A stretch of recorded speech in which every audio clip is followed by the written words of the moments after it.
So, welcome.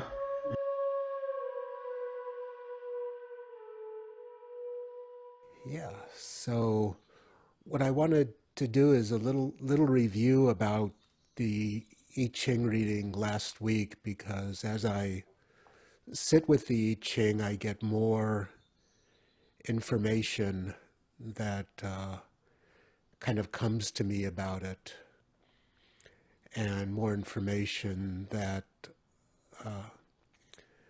it deepens over the course of time. And the one thing I didn't mention last week about the I Ching is that a reading tends to be good for about 3 months. And so I know when I first started doing I Ching, I would be doing it every day and kind of crazily, what do I do? What do I do? What do I do? And what's the purpose? What's the answer to this big problem in my life right now? And then I took a beautiful course about the I Ching by the man who wrote the particular volume that I use. And he said that, the traditional way of doing it was for crisis, that when there was a time of crisis, the emperor or the emperor's soothsayer would cast the I Ching, and in doing so, the emperor or the leaders or the sages or the wise people would get information about what to do for this coming time period, how to navigate through the crisis, how to navigate through the difficulty. And, navigating through the difficulty is what this time is all about. I see right now a lot of people kind of going crazy and losing their losing their center, losing their stability as a human being, and getting all spun out into Bill Gates and George Soros and David Icke and all of these different people that are talking about what's in quotations really going on. But if you look into it a little bit deeper, they're just sowing confusion and misinformation. But then people grab onto that as though it's the truth. And instead of doing what the I Ching said to do right now, which is to let the rot away, let the let the corruption and pestilence that we're involved in right now, let it rot away, let it go, let it disappear into the void that it came from. Let it turn into fertilizer for the new time. And that's a challenge that each person has because it's so seductive to jump into the world of conspiracies and the world of trying to figure out what's going on when the truth is we can't figure out what's going on unless there's a Ph.D. virologist in the room, and you can probably talk to me afterwards and help me to figure out what's going on.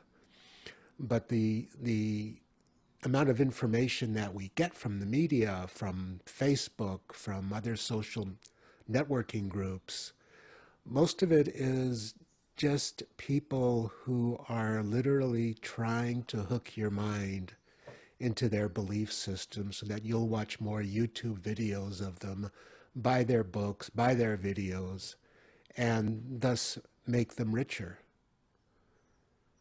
So the answer to that in the I Ching was very clear. It was to find your own inner strength. It was to find your own center. It was to find your own place within you in the heart space that is clear, that is strong, that is noble, that is kind, that is just, that is the place that human beings should be anyway. And now we have a challenge that makes it somewhat more difficult. We have a challenge that makes it more challenging. What do I choose? Where do I choose to place my attention? What voice inside of me do I choose to listen to? I can listen to the voice of my mind. I can listen to the voice of my confusion. And I've mastered the voice of confusion. I'm so good at creating confusing thoughts. It's easy.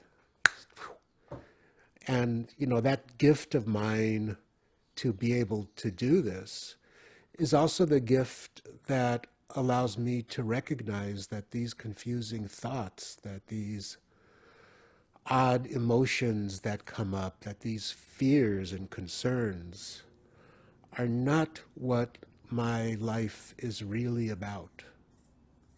It's really about the heart. It's really about continually refocusing into heart space. A beautiful poem I read in ceremonies sometimes says something to the effect of, scrambling eggs, pray. Washing the dishes, pray. Typing your child's essay out, pray. What of brushing your teeth, pray. And so this is the dichotomy in which we exist. These two pathways are fully, completely open to us right now. They're fully open. Confusion or clarity. Love or fear. Beauty or terror. Whatever it is right there. And who's in control of where I focus is only me. Who's in control of where you focus is only you. There's nobody else inside of you that controls that. This is the one place where we have true power, where we have the ability to truly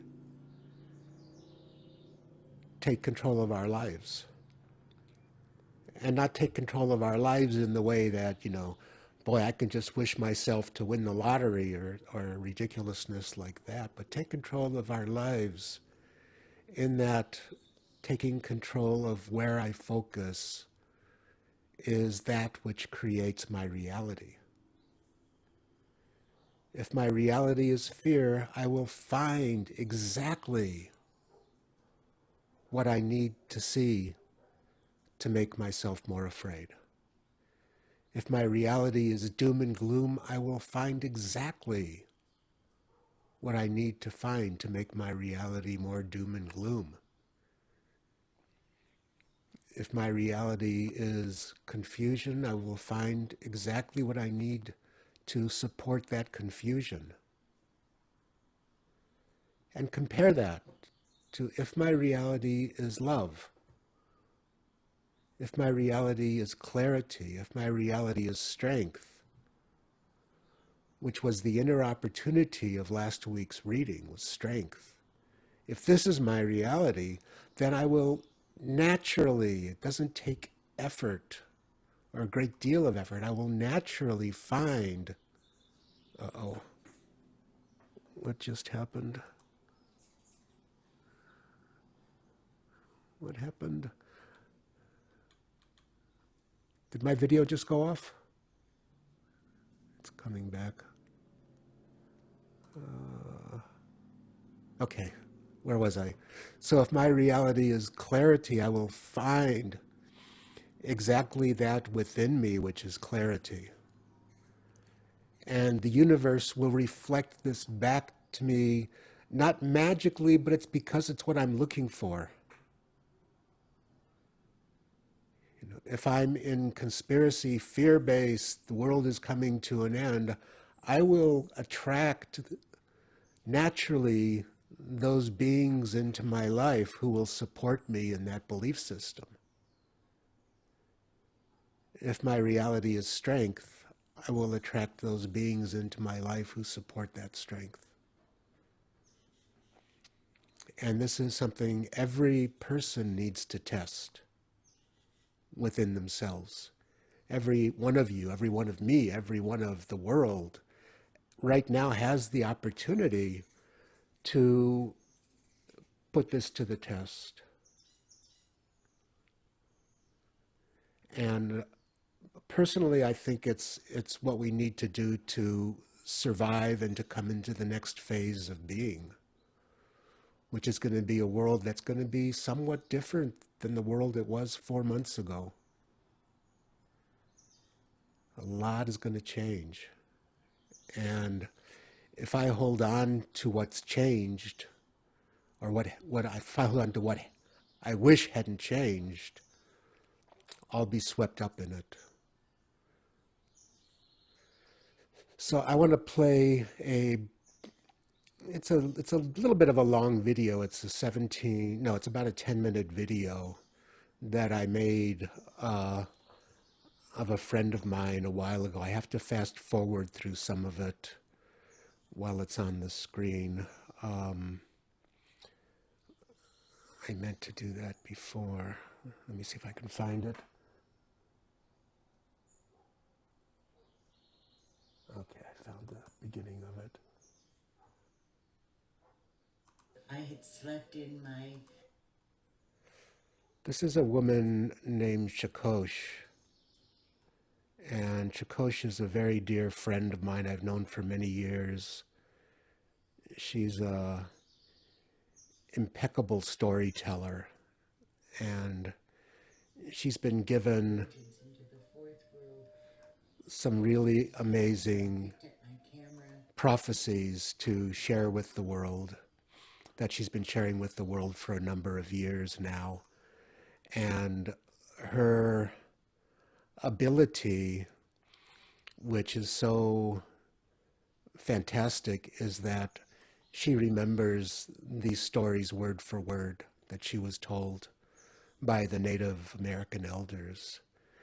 And many of you have probably seen these written down as the Hopi Prophecies and attributed to different people. This is the actual origin of them.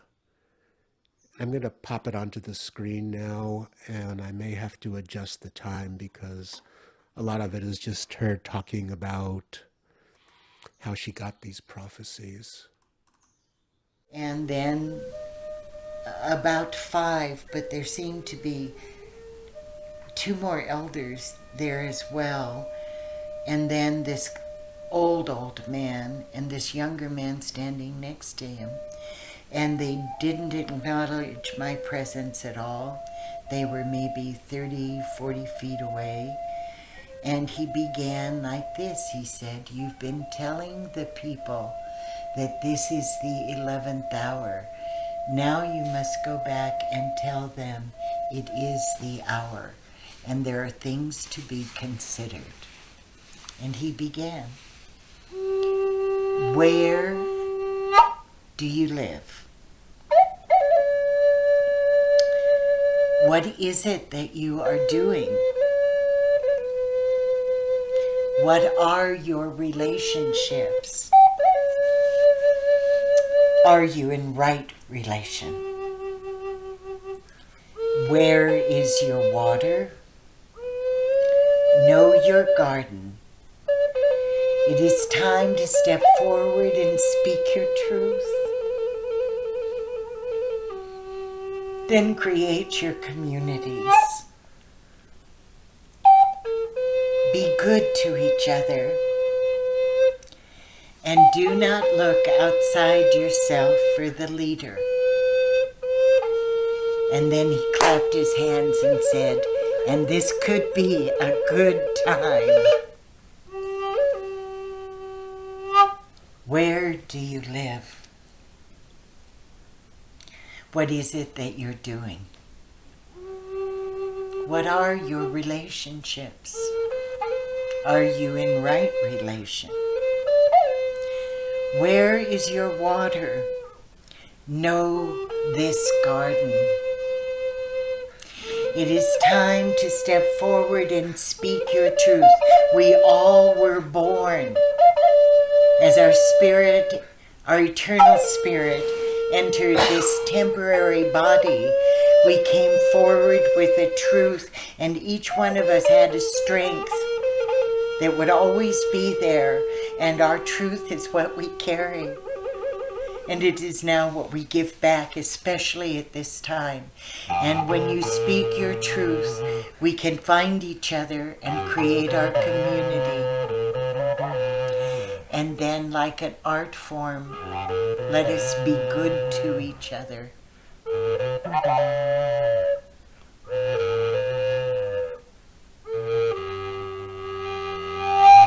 And do not look outside yourself for a leader.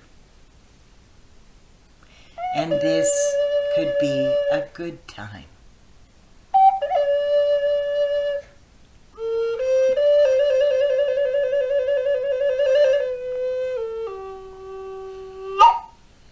Uncle John Iroquois Elder says, tell the people that there is a river flowing now very fast.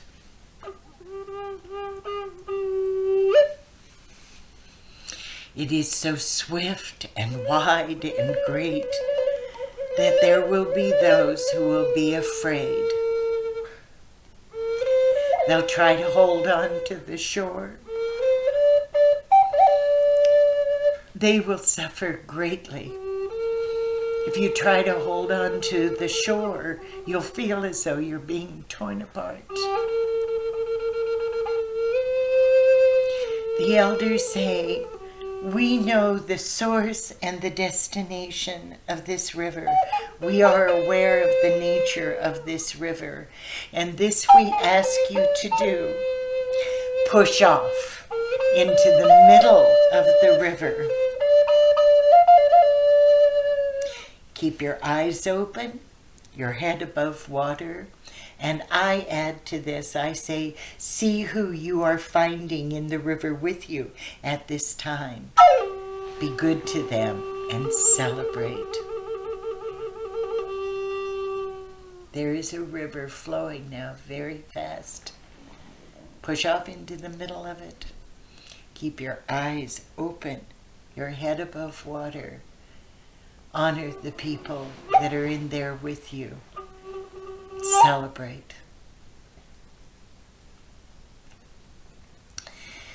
The last that I've heard from the Hopi is 3. Now I can't even remember what was the event around the 3. You know, the 10 was in 93. And now, if you can get these 3, we're going to be all right. You're going to be all right. It's going to be all right. And the first one is show up for your life. Show up for your life.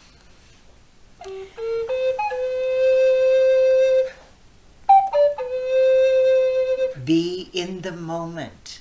It is the only reality.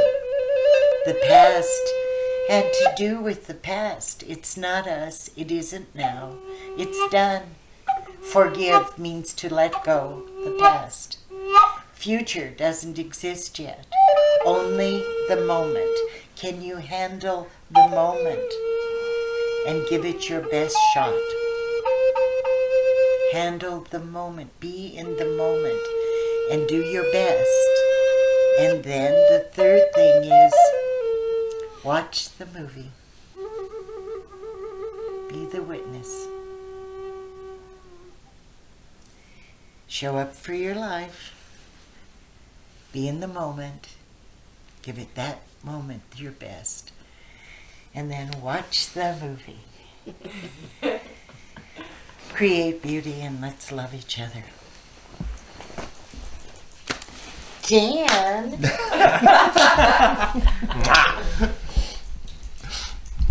We thank you. We thank you.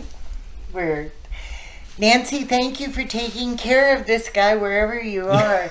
What? Since 91? Oh, yeah. And it always worked. Oh, God. Thank you. Yeah. Thank you for asking me, I Chuck. hope.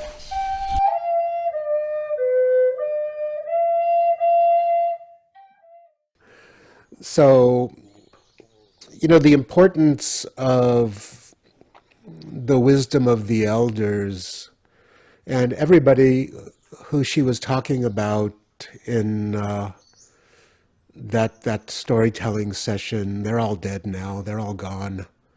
Uncle John and the Hopis and the Hopi elders that she was talking about. But in these stories, their message stays with us in such a beautiful way. And the thing about these prophecies and these stories is that they're timeless. Back when I recorded that video, it really seemed to me that the river was really flowing fast and it was really like kind of a scary, intense ride. And, now we've hit the rapids or something. We've really hit the rapids. And what a beautiful thing to deal with the rapids right now in a way that allows us to swim, in a way that allows us to keep our heads above water and not drown. And, of course, the river is metaphorical, and as is most everything in a story, the river is the river of life, the river of reality that's just continuously seeming to pick up speed, continuously moving faster and faster, and continuously wanting, not wanting because the river doesn't have an agenda, but it seems like it wants to drown us. It seems like that's the agenda of the river. And yet, what's the answer is to let go. The struggle of trying to hold on to the reality that we're familiar with will get increasingly difficult as time goes on. That's holding on to the shore. My ideas and concepts, holding on to the shore. My beliefs, my cherished beliefs that I inherited from my great, great, great, great, great, great, great, great, great, great, great, great, great grandparents that have been so carefully handed down from generation to generation in an utterly and totally unconscious way. The beliefs that are what filters my perceptions of reality so that what I see is congruent with what the rest of humanity sees. This is holding on to the shore. This is holding on to the riverbank. This is trying to not swim. And, the riverbank is where the pain is. Holding on is what causes pain. Holding on is what causes stress. Holding on is what causes our lives to take on a dark hue where things can seem hopeless. Things can seem too much. Things can seem like it's all over. But it's not, because the river is still flowing. The river is still flowing. That life energy, that life force is eternal. And surrendering to it means that all of the things in life that are so carefully cherished and held on to can be released. Those that are meant to stay will stay. They'll join you in the river. Those that are not meant to stay will be lost into the passage of time. And it's not fair, it's not nice, it's the reality of life.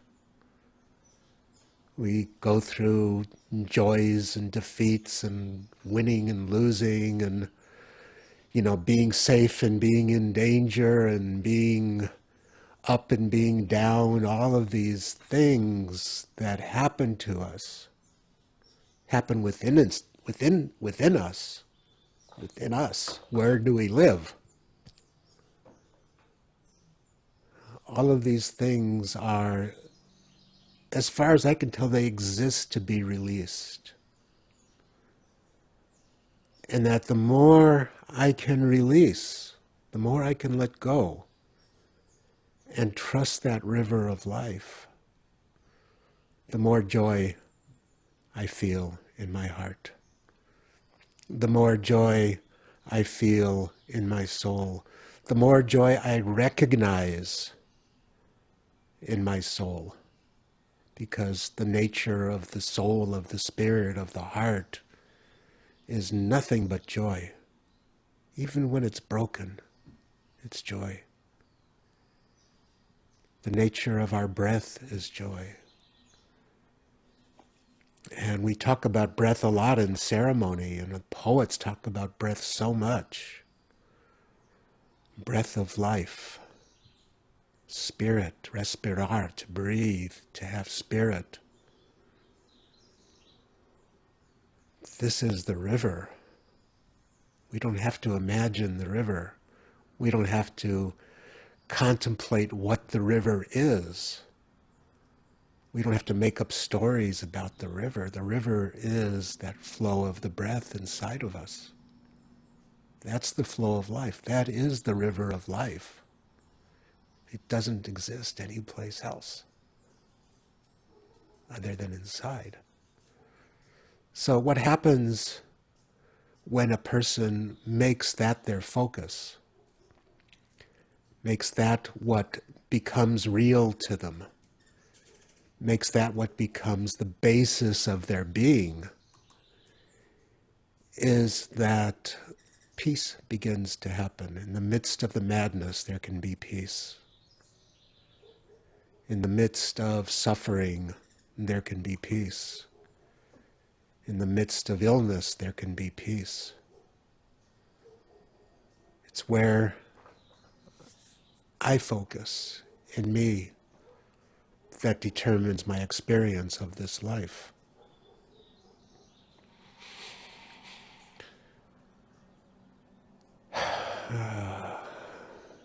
It's where I focus that determines the experience of my life. And that's such a vastly huge responsibility, because when I truly recognize this,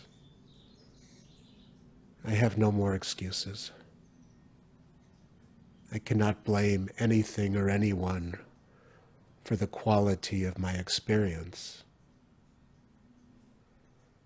I cannot look outside of myself for reasons to be afraid, to be upset, to be sad, to be suffering. When that river is inside of me, and I recognize that if I let go, the river will take me where the river wants to go, where the river is already going, where the river already is. I don't know if Shakosh mentioned it this time, I don't recall, but one of the lines she often adds into the river story is the elders say, we understand this river, we know this river, we know where it's coming from, we know where it's going. And you can trust this river. There may be nothing else in life that can be trusted. There may be. Everything, one of Rumi's poems is, basically says, everything you see, everything you touch, everything you love in this world will be taken away from you eventually. And then he said, but the source they come from is eternal, growing, spreading out, branching out, giving new life and new joy. Confusion or that? Which one do you want? confusion or suffering. So intense, the such intense reality of it is the choice is yours. The choice is mine, for myself, for yourself, for each self in the world. That's where the choice is.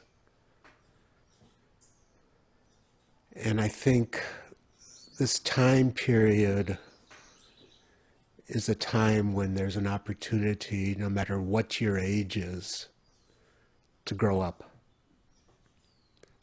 to become fully stable, strong, powerful adults. And somebody can become an adult at 80 or at 7. Hopefully not 7, give them until they're 18. You know. But a person can become an adult at any time by taking responsibility for their experience. And, going back to the I Ching, the analysis of it was that this is the calling of the time. This is the calling of the time. Everything might be looking like it's going wrong. Everything might be boring. Everything might feel like it's not going anywhere. But it said, get ready, because soon we will be all so busy helping to heal the world, helping to nobilize, is that a word? Nobilize the world, make the world more noble by making ourselves more noble, by making ourselves into the royalty that we really are. What if I told you you're a king or a queen? And it's true, because you are the king or the queen of your own existence. And we can be very noble in that. We can be very real in that. We can walk with our heads high, our hearts open, our breath deep, eyes sparkling, and become beacons of light. Real beacons of light, real beacons, to help this world find a new direction. Not with struggle, not with fighting, not with swords, but with our hearts, with our joy, with our spirit.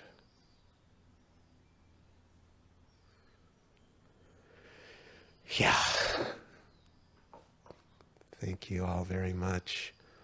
Let me think if there's anything else. That was pretty complete. I'll go through the questions and then see if anything else pops up, and then do some music, maybe play another short video. Henrietta says, is it possible that since COVID affects breathing, it may be a metaphor that we humans are choking the earth?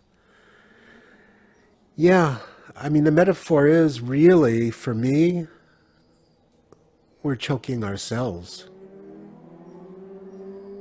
We're choking ourselves. And, the intersection between plague-like diseases and environmental degradation is very real. And yet, for me, all I can do is the best I can do.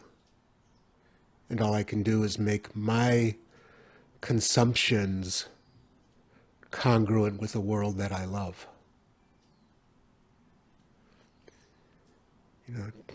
Simple choices. Do I choose, when it's 7 o'clock at night and I've just been hiking for 2 hours and I'm starving, do I choose to call up Jack in the Box and have a couple burgers delivered? Or do I take the time to chop up some vegetables and, cook myself a delicious, close to the ground, close to the earth, organic meal? It's such a simple choice. And if I'm the only person in the universe doing that, it means nothing.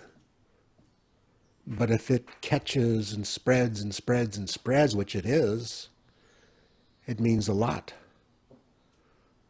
When I go shopping,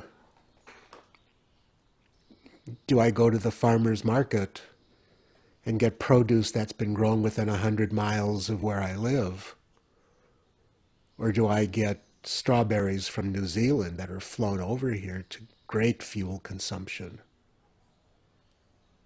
These are, again, places where our choice matters and where becoming conscious and aware that everything, literally everything in life matters. And, we're waking up to this. We've come out of a tremendous era of consumption, consuming the earth, polluting the earth. Hopefully we're coming out of it. I once had a kind of a vision that would lead to a dramatic change in the world, and it was everybody throwing their television away, just in mass, throwing it out the windows. Don't do it. Don't do it. But, everybody throwing their televisions out the windows and finding themselves. Finding themselves. What a beautiful thing to find. So individual responsibility is the most powerful place to make change in the world. Fine tune, fine tune, fine tune. In my neighborhood, I see people with trash cans. One, nuclear family, 3 people or 4 people with five or 6 trash cans out. I live in a little mini community here, 4 people right now. And in these 4 people, we don't even fill up 1 trash can a week. To me, it's too much. It's too much.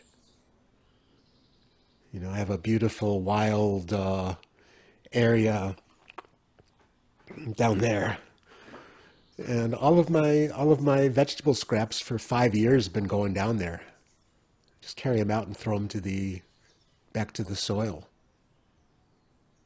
So I'm not contributing that, at least, to the consumption of the earth or the filling up of landfills. So it doesn't take an impossible effort to change the world. It takes every person doing something.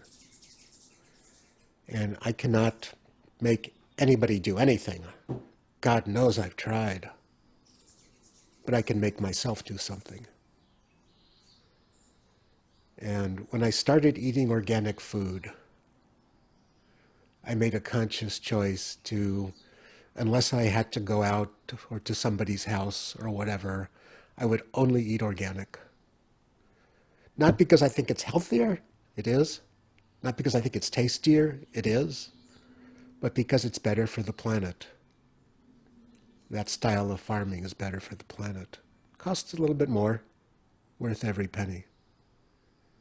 That's my contribution, little contribution. So when I started doing this, I had a job once, and it involved driving a produce truck. Imagine me driving a produce truck, to all of the organic farms in Southern California to pick up produce from them. And it was a small truck, and I'd go all day down to San Diego, up to Santa Barbara, and I'd fill up a small truck with all the organic produce that was going to be consumed in Los Angeles. This is before Whole Foods. You know, I think there was only Erewhon as the organic food source in downtown Fairfax district. And that was it for organic food. And now every single store has an organic food section. So many more options right now. Not perfect, but it's good. It's better. Da, da.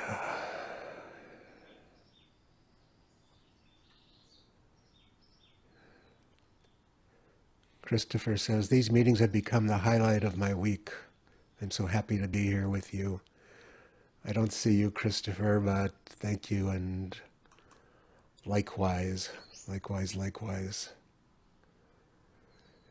Can you please speak a bit more in depth on the temptation to get lost in conspiracy theories, on cultivating the strength to weather that from within?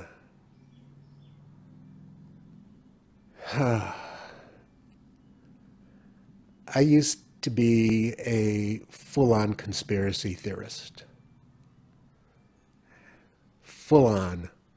I read every single David Icke book. I watched all of the videos that were available. I was obsessed with it. And then I started thinking. And in my thought process,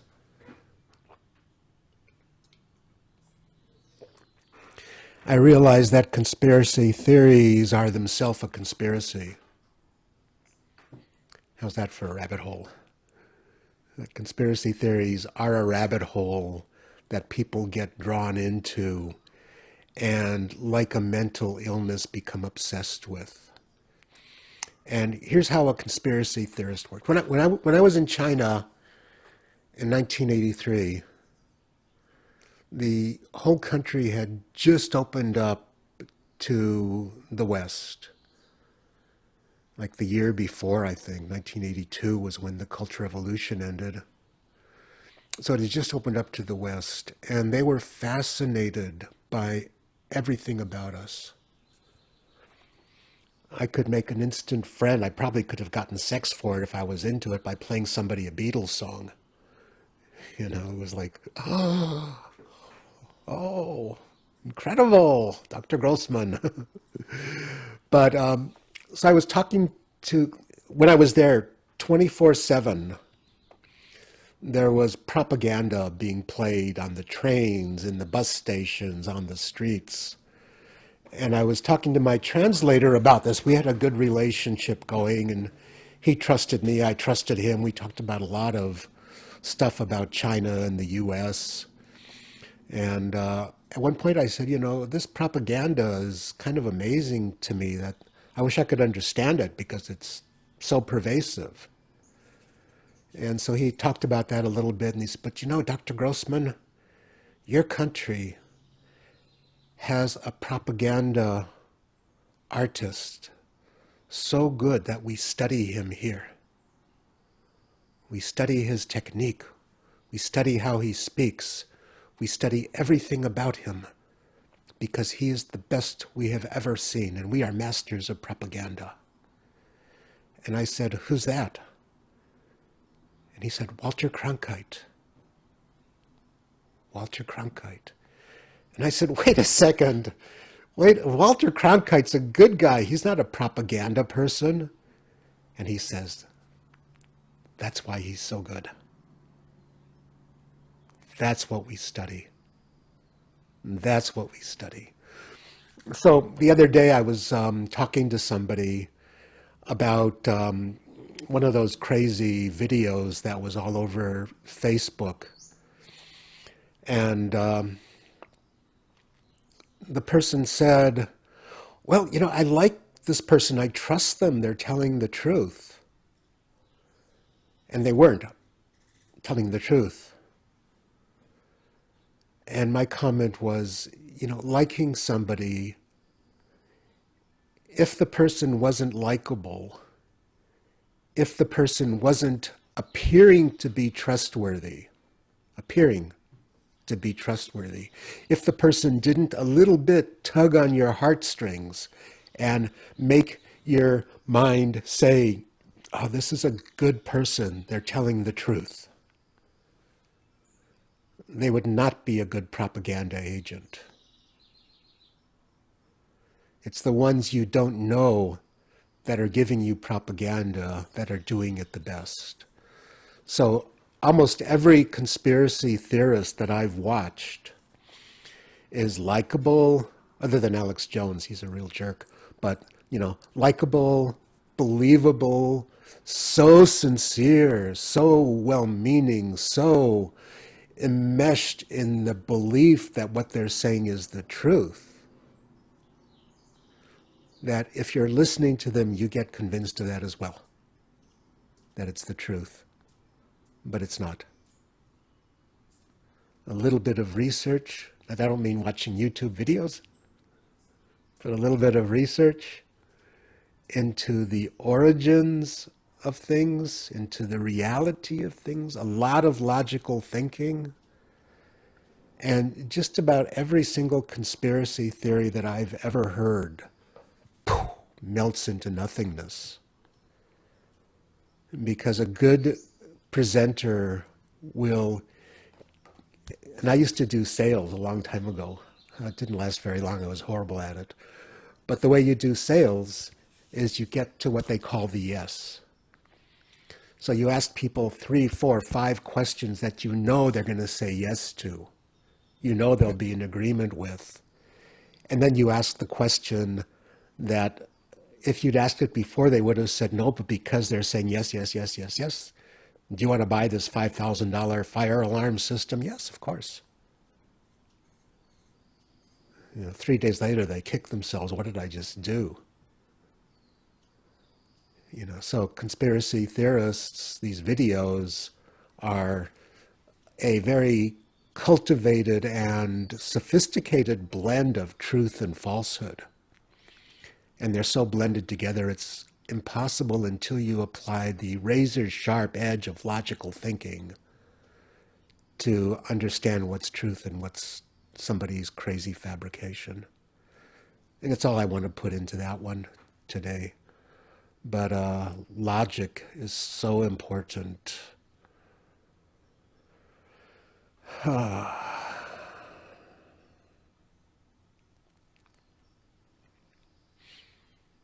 Thank you. Any other questions?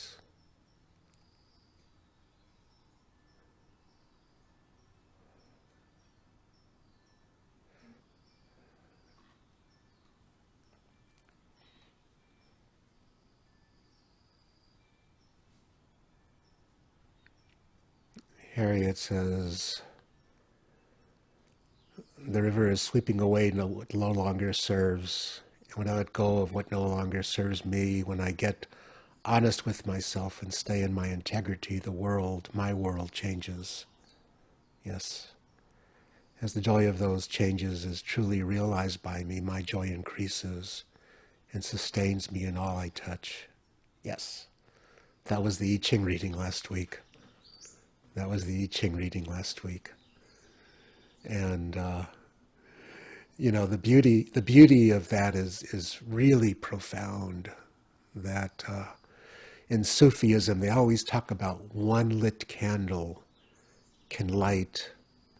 How many candles, other candles, can a lit candle light? Does lighting another candle with the lit candle take away the flame from the first candle? It doesn't. So light, light, light, infinite amount. As long as the candle lasts, you can light other candles with it. And the flame of the original candle does not get diminished by the slightest, tiniest bit. This is the metaphor of, what it means to be a source of light in the world, what it means to be a source of love in the world. When I'm truly in touch with the love within me, I can just give it and give it and give it and give it and give it and give it and give it and give it and give it and give it and give it and give it, and it's never diminished. People always ask me, like when I'm doing ceremony, how do I do it? How do I go for 5 or 6 hours nonstop? It's because I tap into that source inside of me. That's what I tap into.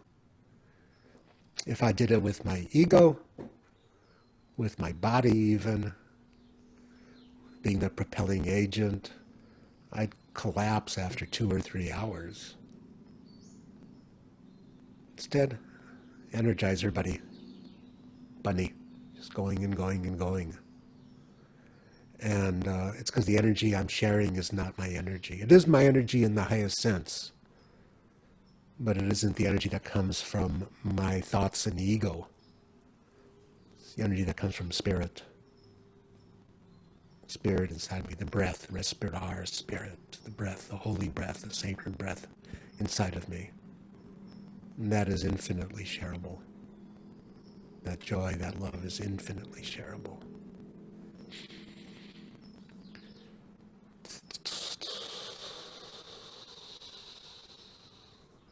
Hi, Carrie. Thank you. Where are you, Carrie?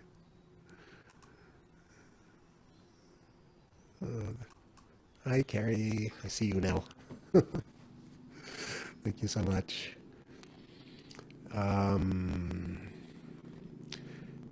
She says I'm glowing, and